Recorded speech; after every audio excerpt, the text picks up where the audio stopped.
نحن حاليا موجودين بمركز الكلى في مشفى صقيلبية الوطني، حيث قامت منظمة ميديا جلوبال بالتعاون مع وزارة الصحة بتقديم 4 أجهزة لغسيل الكلى. طبعا كان المرضى هون عم يعانوا من قلة الأجهزة، من انتظار الدور لوقت طويل. أيضا كان في مرضى كثير عم يتوجهوا لمسافات بعيدة مثل مدينة حماة. هاي الأجهزة رح تخفف إن شاء الله من معاناتهم.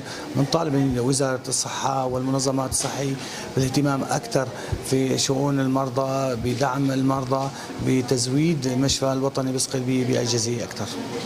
عم نشوف هون يعني أحد العيادات معنا العم هون. السلام عليكم. السلام ورحمة الله. الحمد لله على سلامتك. الله يسلمك. من وين جاي؟ والله من ضيعتنا مجدمة. وين كنت سابقا؟ والله بغسل مشفى الهداية. ايوه لي 7 سنين هنيك بغسل. وين هذا المشفى؟ بقلب. هلا صار بعيد عليك. صار بعيد. والله صار بدي 4 ساعات بالسيارة.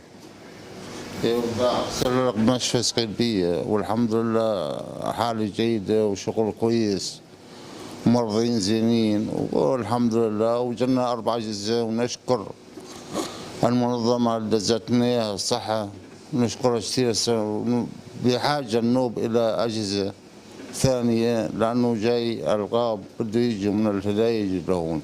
ايش اختلف عليك بعد وصول الأجهزة من أول؟ والله اختلف علي من جيت علقت، قبل استنظر 2 3 ساعات، هلا من جيت وصلت والله وعلقت الحمد لله.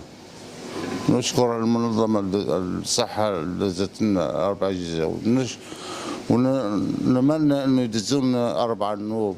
اخيو نتمنى انه يدزوا لنا 4 نوب مشان تغسل الناس براحة. عملية الغسل ايش قد عم تستهلك وقت؟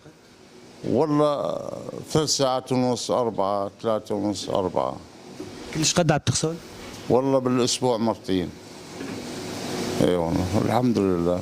بتسجلوا على الدور نظامي بتجوا بوقتكم؟ ايه نعم. يعني مخصص وقت؟ ايه مخصص نجيب. الله يشفيك يا رب. الله يسلمك. الحمد لله على سلامتكم. الله يسلمك.